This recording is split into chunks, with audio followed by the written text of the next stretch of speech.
we are talking today about the Black church and if or if not, if the Black church emphasizes Black women and independence over building family. And this conversation, we can go down so many roads with this conversation. The chat is on fire. I can't with y'all in the chat. And Anonymous, you said something I want to go back to, but I'm gonna find it.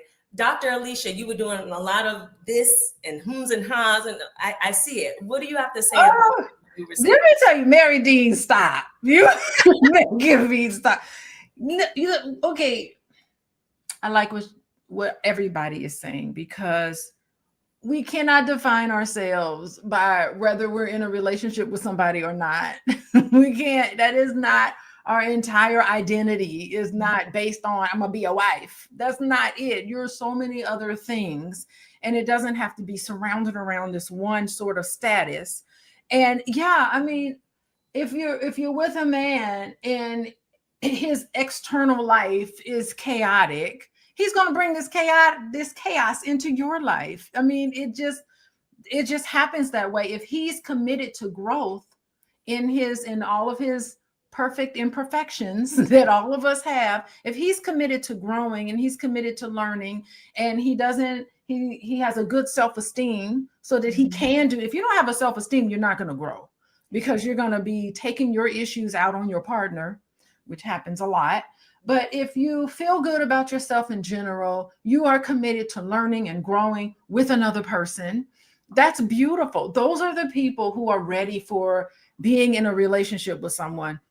But if you're stuck in your ways and you're not flexible and you're very rigid and don't compromise, and you have a lot of negative connotations, negative attitudes about what women need to do, and they need to adhere to this strict gender role, it's going to be very difficult for you in this 2025. Is going to be very difficult for you to find somebody, church or no church, because church has to kind of adapt to the times. This is a modern world that we live in, and church has got to get on top of it. And they have been adjusting a lot. They've been introducing some hip hop into church. They're doing all sorts of things to bring people back, because since COVID, let's just face it, the attendance in church has gone down, and they haven't been able to pull people back into the church because we've all been, I don't know, Mary, maybe we've been sitting and meditating and listening to our affirmations and feeling like we don't need it, but that's a problem they need to figure out. So yeah, I mean, I think it's a commitment to growth. It is women not being identified and holding ourselves to this identity that's based on being in a relationship with someone else. So yes, we need to get away from that. I agree.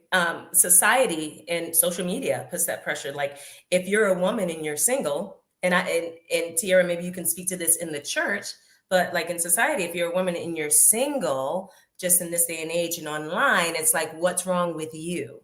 And some women just want to be single because that is the better option. But Tiara, like, how do men and women communicate these expectations that are shaped by the church's teachings?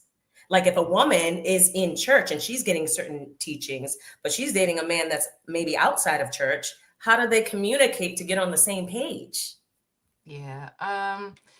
I think it's always important to have alignment with whoever you're with, right? So if you meet him and there's things about him that you like that align with yourself spiritually, like, don't meet somebody and they're completely opposite of whatever it is that you believe in. You like, well, I need a man, so I'm just going to take him, even though he worships the devil.